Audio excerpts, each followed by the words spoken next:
and then I will share my screen with you.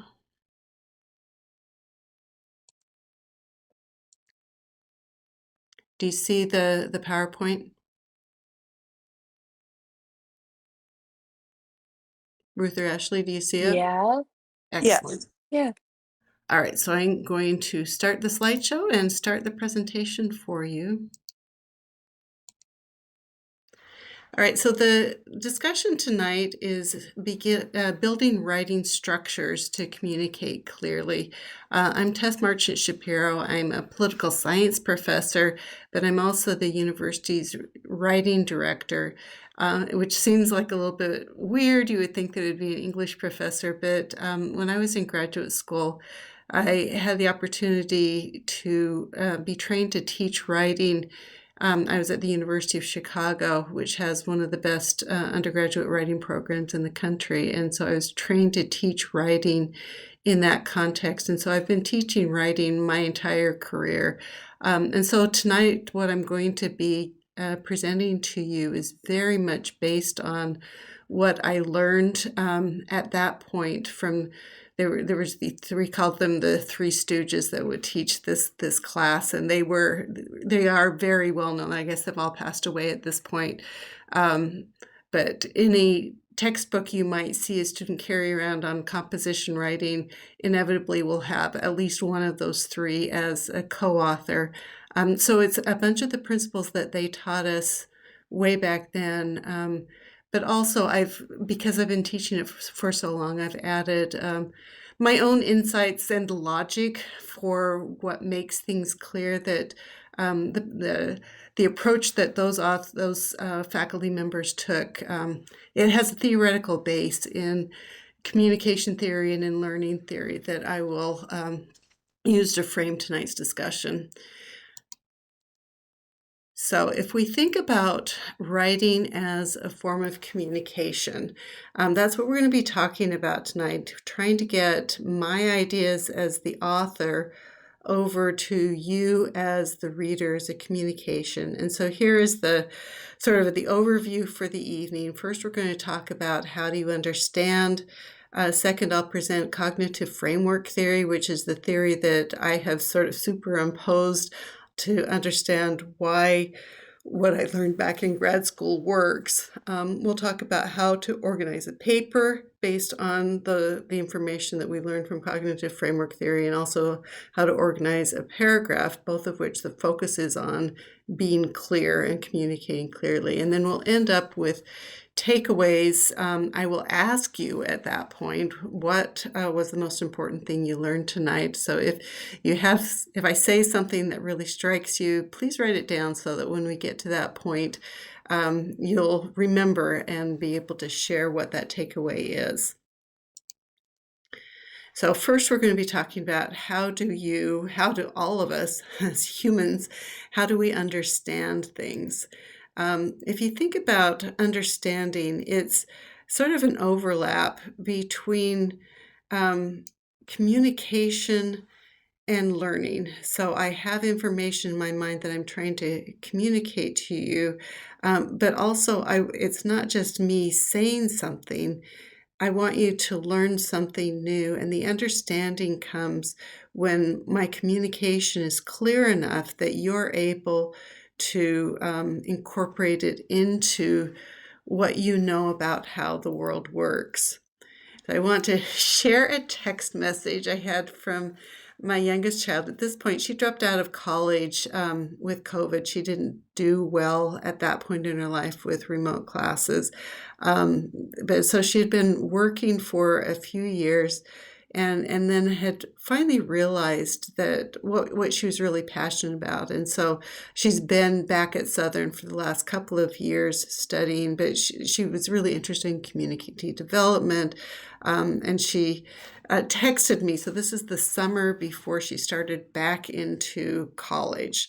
And she texted me and said, I would be very grateful if you could help me learn the basics of some high-level statistics tomorrow.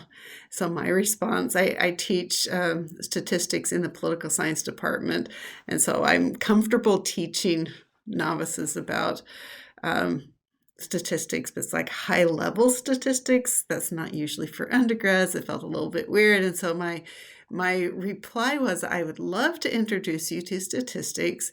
What do you include in high level, and what's the urgency?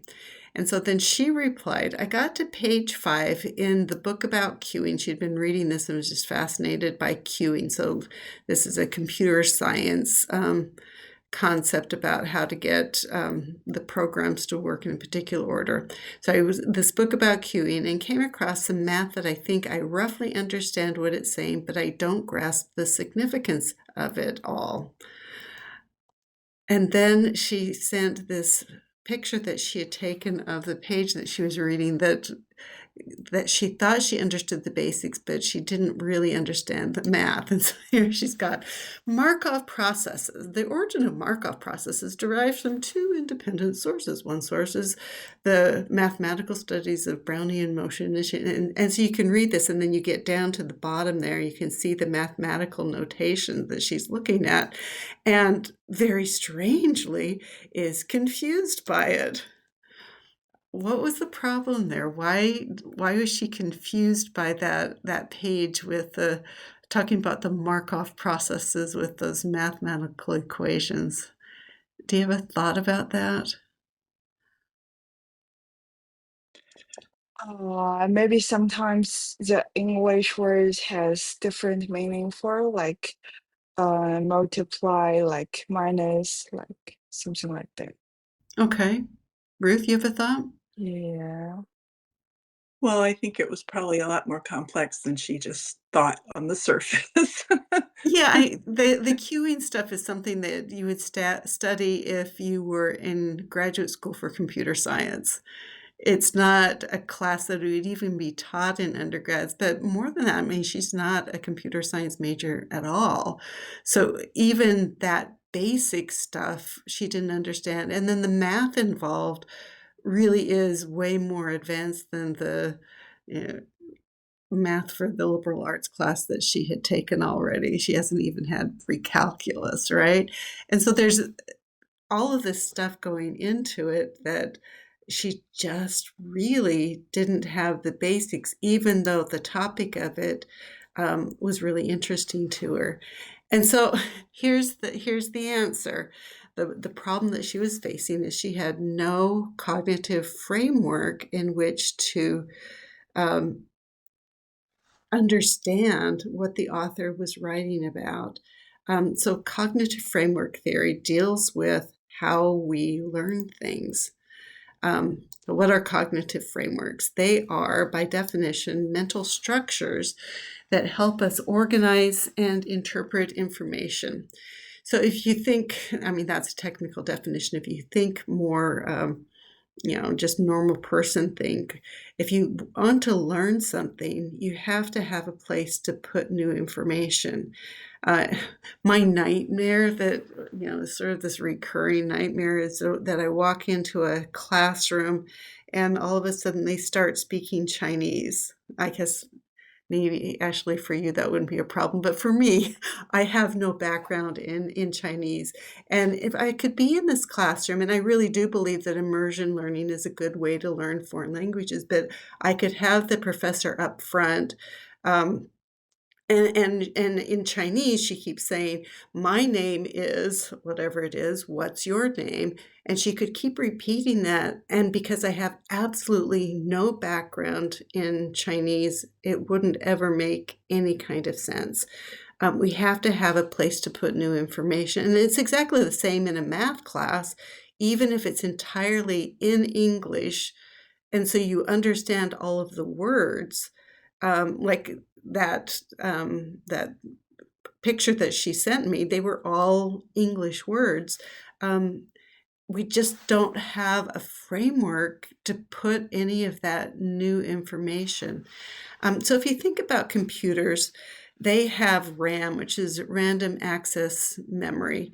And I don't know, I keep telling this story, and I feel like the students, it never quite connects. But for me, if I'm gathering information on something, what I will generally do is, cut and paste it into a document, and I'll keep finding stuff that's relevant. I'll keep copying and pasting it into a document.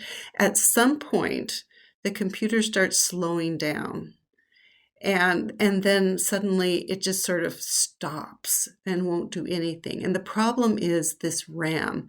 It's all short-term memory for the computer, but it has limited amount of information. So if I included pictures, that uses a whole ton of the RAM, and so the computer gets to the point that it just can't process anything new.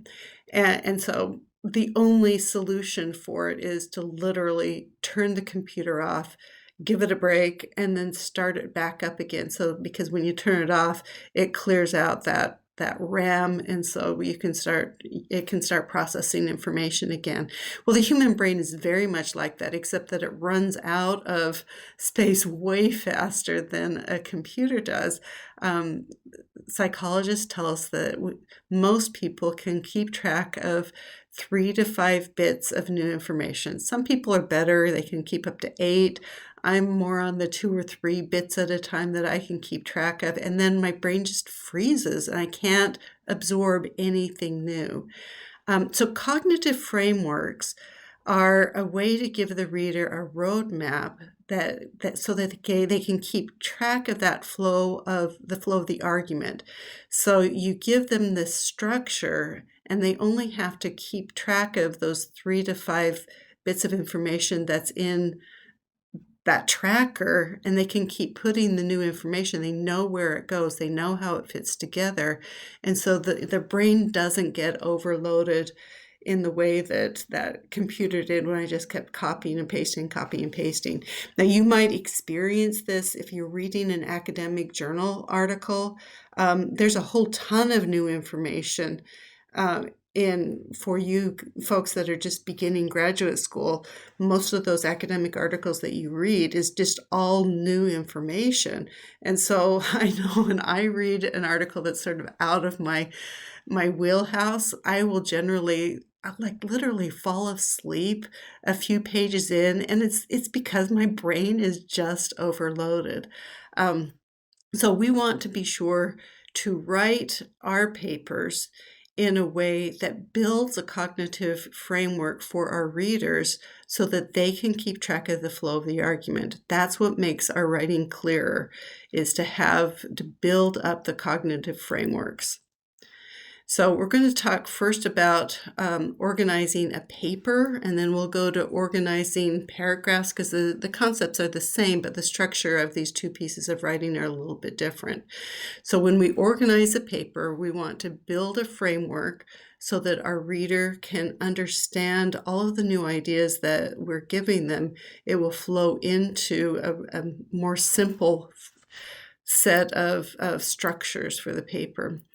So here is the organization structure that when I was in high school, my English teacher gave me for how to write a good essay. She called it the keyhole organization. And she said that every paper should have an introduction, a body, and conclusion. And her rule, the reason she called it keyhole, is that in the introduction, you should start out broad. Then in the body, you narrow and give the supporting details of whatever the argument is that you're making in the essay. And then in the conclusion, you broaden back out again to show what the broader implications are of the argument that you've made. So that's the keyhole organization. So my question for you, is it enough, just based on what we've already talked about, is it enough to have a broad beginning and a broad ending? So these are an introduction that I get way too many of. Throughout history, criminal justice reform has been a problem. That's a nice broad beginning. And then this other one is an example of how students will frequently conclude their papers: crime will always plague society. So it's a broad beginning and a broad ending. Is that enough to set up a cognitive framework so that the reader can understand clearly what you're writing about. Any thoughts?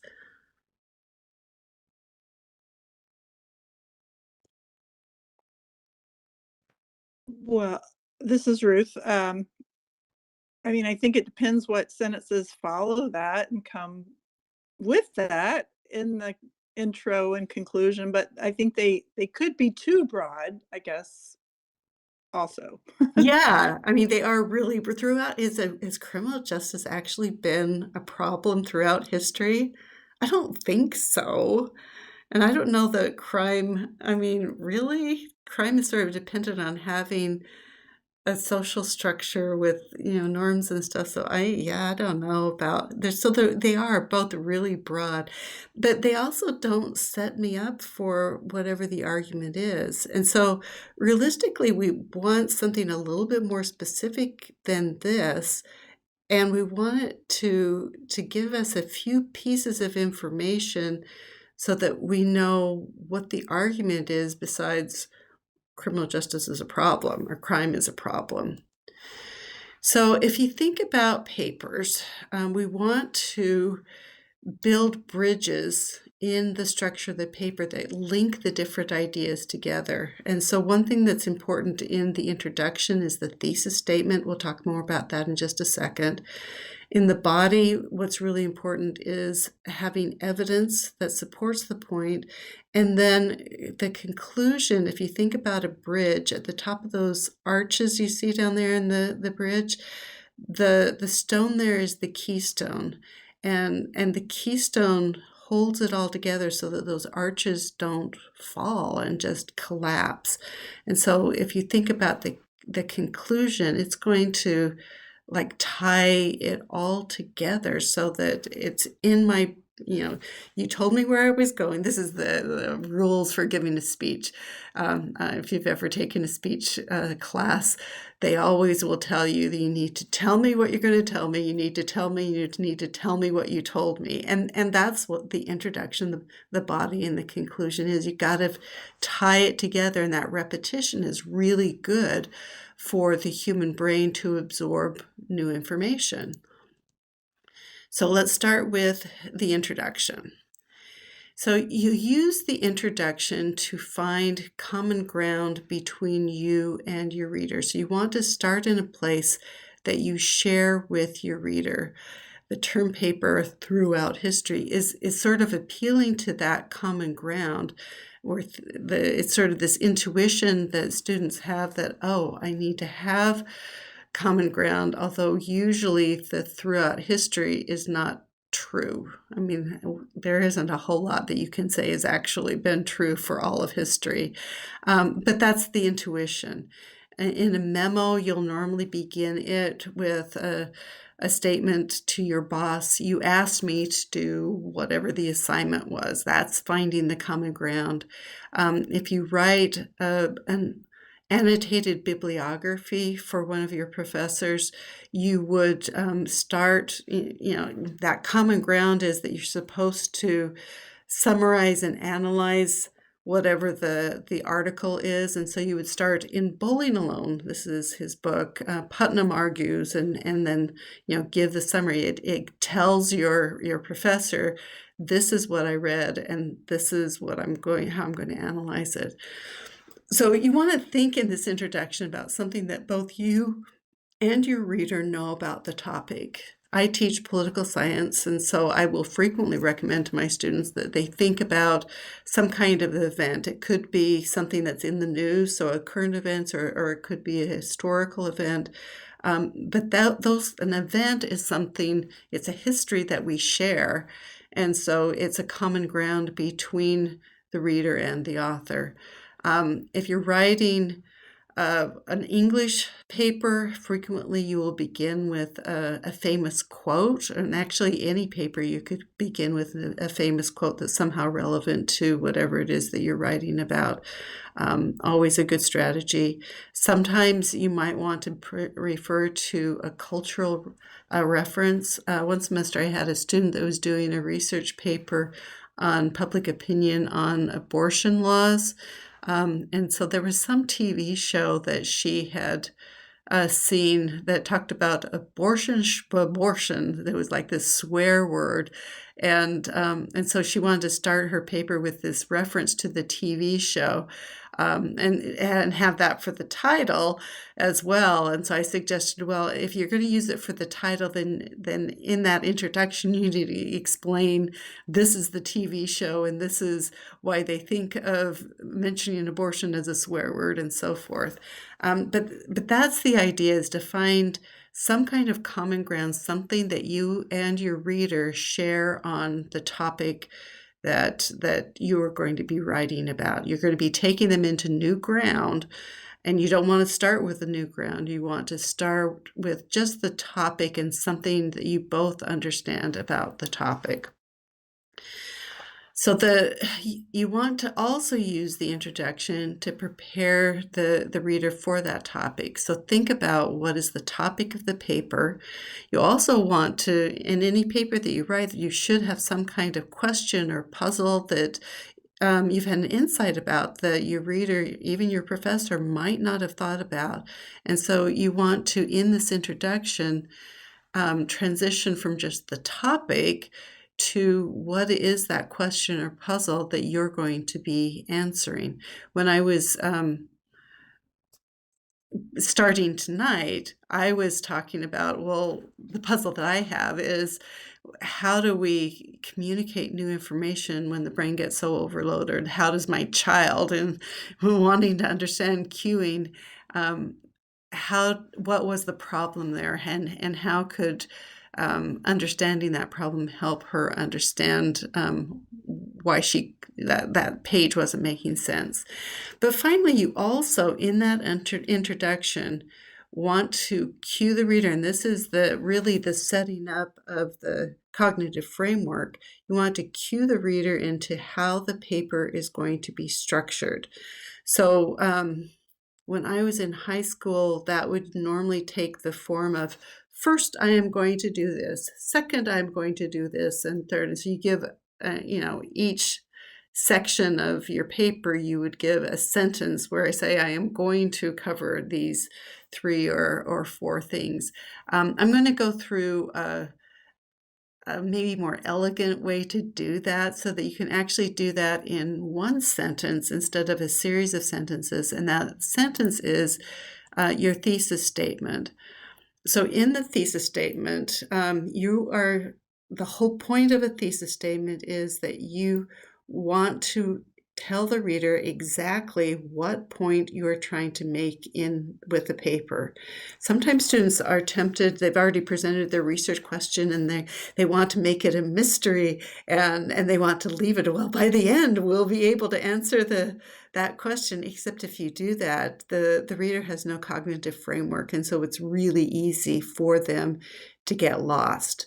And so you really want to have a clear thesis statement, and you want it at the end of the introduction. So you've built to it with started in this shared position and explained what the problem is that you're solving. And then at the end of the introduction, you have this one sentence that will outline the argument.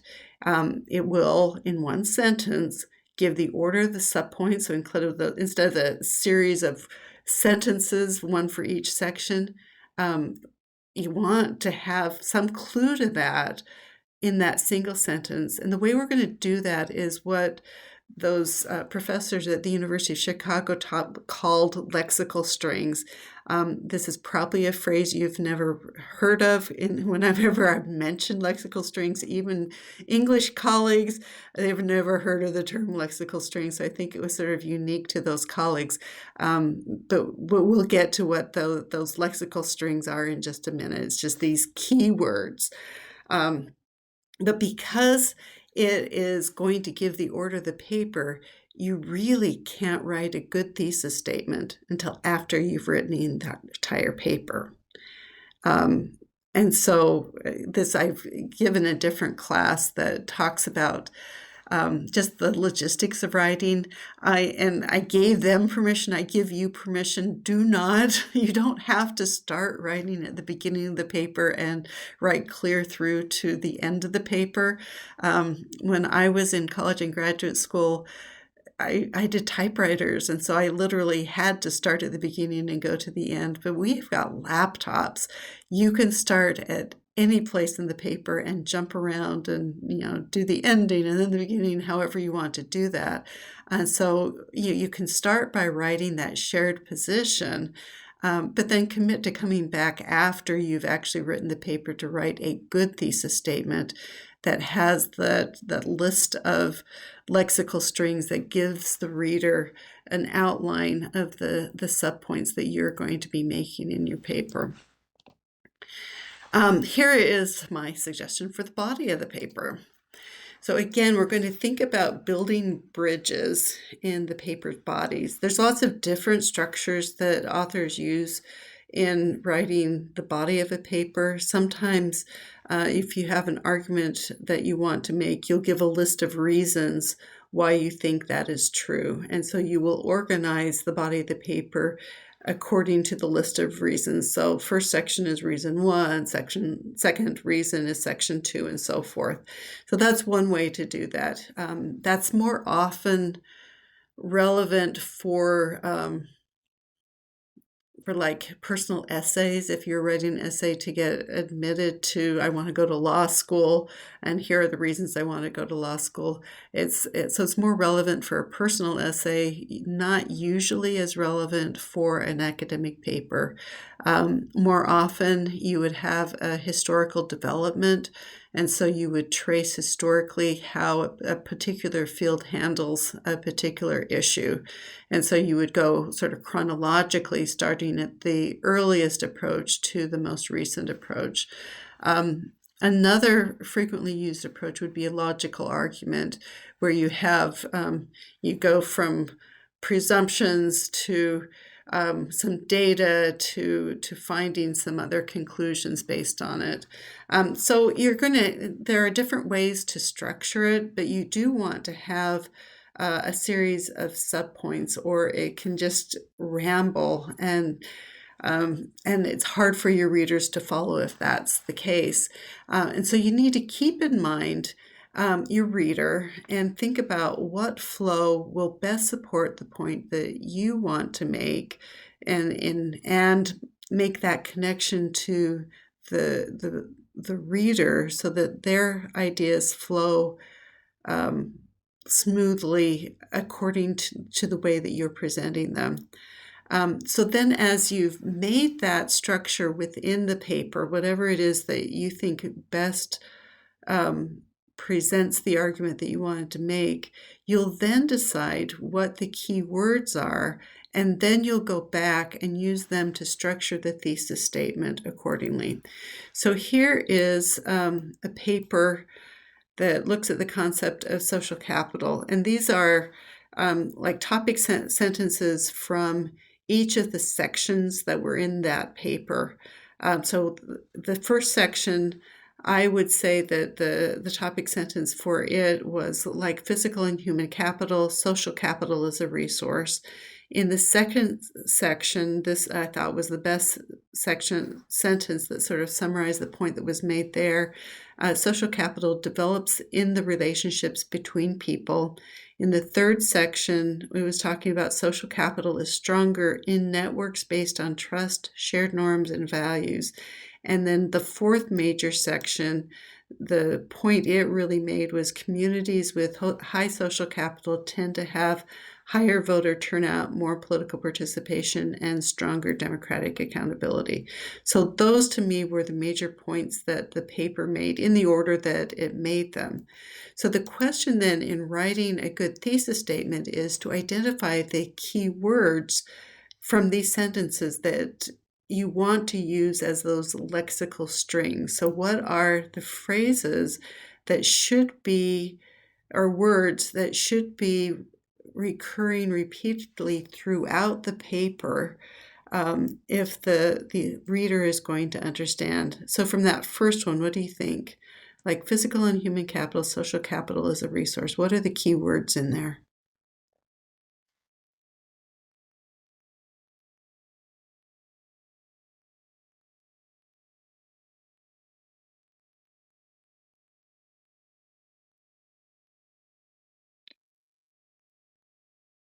They all seem key. I'm not sure how to narrow it down.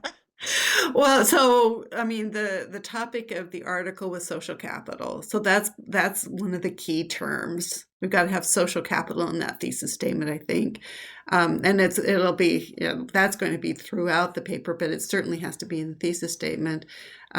I would say that resource is probably the main idea that's in this section, that social capital is a resource. So I'm thinking that one. The second one, we've got social capital again, because social capital is the topic. What would be the other key term in this sentence?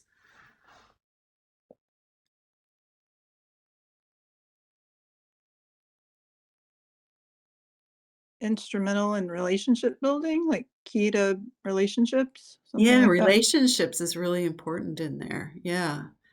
Third one, social capital is stronger in networks based on trust, shared norms, and values. Network sort of is redundant with relationships. They sort of mean the same thing. But this section adds trust, shared norms, and values, right? That somehow those commonalities are important for social capital to develop as a resource. The last one, communities with high social capital tend to have higher voter turnout, more political participation, and stronger democratic accountability. That's another one that's really even more complicated. We've got voter turnout, political participation, democratic accountability. Is there a single term that we could use to maybe replace all three of those? Or maybe just take political participation or something along those lines that sort of summarizes all three of them? Yeah, or democratic participation. Yeah, yeah. Yeah, I like that, democratic participation. Yeah. And so if you just think about those key words, that makes it easier to actually write a single sentence that includes all of them. So here's, we identified social capital, we said resources, we said relationships, trust, shared norms, and values. And then what I thought of was democratic engagement, something like that. And so then I wrote a single sentence that includes all of those terms. Social capital is a resource that develops within networks of people who develop relationships based on trust, shared norms, and values, and who, as a result, are more likely to engage politically in democratic behaviors. That really summarizes the whole article, right? And what it does is build a cognitive framework for my reader to know that the topic is social capital. And first, I'm going to be talking about resources and how capital is a kind of resource and social capital is a special kind of resource. Then I know it's going to go into the way that it develops in networks of people with relationships. And then, so that I've got two things I'm keeping track of, then it's going to move to trust, shared norms, and values. And then it's going to go to political engagement. And that's all I have to keep track of when I am reading the article. And my brain can do that, so that as long as you're talking about resource, I know you're still on the first section. And I can anticipate that once you finish talking about how it's a resource, you're going to turn to how it develops within relationships between people. And then it'll go. And I can keep reading, and you're fulfilling your promises in each of those sections by keeping on topic. And you can see how it's easier for me to keep track of as the reader. And at the same time, you're staying entirely on topic, so that both of us I'm learning what it is you wanted me to learn. And so then after you've got this structure, you've gone back to write the thesis statement that outlines the structure, that I have a cognitive framework. I managed to make it through the entire paper, I didn't fall asleep because my brain didn't get overloaded. We finally come to the conclusion. And this is a place a lot of students struggle. They always will feel like, oh, I'm being redundant. And actually, this child that's gone back to college struggles both with the introduction and with conclusion because it feels redundant. We're not just making an argument, we are presenting the argument, and then we're re-presenting it and then concluding it, and it feels awkward to do that. But if you think about PowerPoints, they're all structured that way too. I started out by showing you a slide that had all the major points I was going to make. And it feels, I mean, the way I do it, it always feels really awkward to me, except that it's cueing into this building a cognitive framework for you so you know what to expect as I'm making the presentation. And then you already know that the conclusion is going to be me asking you what was the most important thing you learned, so you know how it's going to get wrapped up. Well, that conclusion is even more important in a paper that you've made an extensive argument with lots of new information. I need it to be all tied up in my brain so that I can keep it with me. I don't learn things the first time I hear them. And if you can have those 3 repetitions with the introduction, the body, and the conclusion, I'm much more likely to remember what your argument is. And so you don't want to zone out when it comes to concluding the paper. And that's why I'm talking about the conclusion as being this keystone. If I were to pull that stone out that you see at the top of those arches, the arch would literally collapse. The bridge would just fall apart. Same thing if you were in a European cathedral that have all those magnificent arches. You take the keystone out of those arches and the cathedral just falls. And so you can present as stunning and amazing an argument as you want, but if your conclusion does not tie it all together, odds are that I'm just not going to remember, and the argument will collapse. So there are some key things you want to do in summarizing in concluding your paper. You're going to want to summarize and be sure to use those lexical strings in your summaries, and you really probably want to spend at least a paragraph summarizing. You're going to want to be sure to identify what's the key takeaway. Why is this important? How does it influence my understanding of other things about how the world works? And all of those. So usually a conclusion is not just one paragraph. You're going to want it to be several paragraphs long to really put that capstone in to tie all the pieces together so that your reader takes everything away and gets full benefit of all these brilliant ideas that you've presented to them in the body of the paper. So I want to briefly go over how all of this applies to writing paragraphs. Again, the focus in writing paragraphs is on being clear and in communicating. And just like at the paper level, you want to build cognitive frameworks, you want to build cognitive framework within each of those paragraphs. And the key notion here is that old information should come first and new information last, but not chronologically old information. Old in terms of you're always going to start from the shared position. So the old would be whatever you talked about in the last paragraph. You start with in the next paragraph and then transition into the new notion that you are presenting in this new paragraph that you have begun. And again, you're going to need to build a bridge in the paragraph, and that bridge has an introduction, a body, and a conclusion, sort of that 3 repetition. Introduction will be a topic sentence, the body will be the evidence, and then for the concluding sentence, the last sentence should sort of conclude and pull the whole ideas together. So that topic sentence, the first one, it just introduces the topic of the sentence and it places that paragraph into its context, as in the paragraph that came before and where this is going. You want to be sure to have a lexical string that ties it to the topic of the full section, not the full paper necessarily, but to whatever the topic is, what that section is about. But it's going to not really be specific about the argument that the paragraph makes.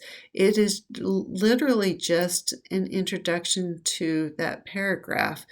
You'll get more specific once you get to those evidence sentences. So in the body, you just introduce the topic in that first sentence. Then the subsequent sentences, you're going to be providing evidence to support the point of the paragraph. So you might be including references to scholarly sources. Be sure to cite them. It may include quotations, although in academic writing, most disciplines discourage using quotes too often. I guess English would be the exception to that, where the point that you're making is about a piece of literature. Then you would obviously use quotations because those are your major sources of evidence. But if you do have a quote, you should always follow it with a summary sentence of what you see as the point of the quote. A lot of times students will use quotes, and to them it is so clear why they wanted to use the quote, but it's never as clear to the reader as it is to the author. And so you should always follow up a quotation with a sentence, at least one sentence, explaining why that quotation is relevant to the point that you're making in this paragraph. In other disciplines, like in political science, the evidence frequently is data, and it might be statistical data, it might be qualitative data like interviews or whatever. But you need to remember that numbers, just like quotes, don't speak for themselves. And so you may cite the quantitative data, but you also need to, summarize what's the point, what's the takeaway for this evidence that you've presented. It also evidence could be analysis and logic, and frequently that's the kind of evidence that you would have in the body of a paragraph. All of it should flow together linearly to make a single argument. When you read bad writing, frequently when you get confused, it's because they have more than one idea in a paragraph, and the paragraph goes on for 2 or 3 pages, and again, your brain just gets overloaded because there's more than one thing to remember in that paragraph. So an easy way to make your writing at the paragraph level more clear is to just break up those long paragraphs into multiple paragraphs so that each paragraph is about something different. You don't have multiple ideas within a single paragraph. So then the concluding sentence is actually, I guess it's sort of like the thesis statement was for the whole paper, but it summarizes the point of the paragraph. If it's a summary, it will not include references to scholarly sources because those scholarly sources are evidence, and so they belong in the body of the paragraph. It will not include quotations because the quotes are evidence and belong in the body of the paper. Instead, that concluding sentence will be a more complicated sentence than the topic sentence because it actually summarizes the logical reasoning that you made in that paragraph. All right, so here we are done with all of my new information.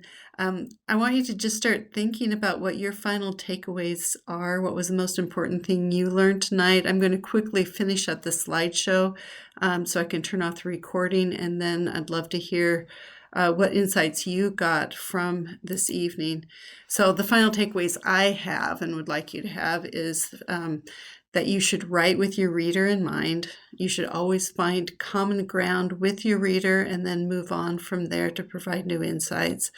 You should provide the reader with a framework for processing the new information, and that thesis statement really is key for building a framework that makes for effective, clear writing. A general rule for writing is old information first, new information last. And again, that's not chronological old information, but the shared position is the old information, and the new insights that you have is the new information. And then finally, both papers and paragraphs have introductions, bodies, and conclusion. Any kind of writing you have will always have an introduction, a body, and a conclusion because they help the reader process new information. So just I want to give a shout out to use CASAS. That is in the library and is available for you as graduate students online. We have graduate writing tutors there that are available to help you specifically. And they can help at all phases if you're writing. And if you keep using them with repeated visits, you'll build a relationship with that writing tutor so they can actually act more as a writing coach and really help you in more detail than if it's just a one-off. As you start doing writing, I would go to the My SCSU app, and there's an app there called Navigate, and that's where you set up your appointments with the graduate writing tutors. So with that, I'm going to turn off the recording.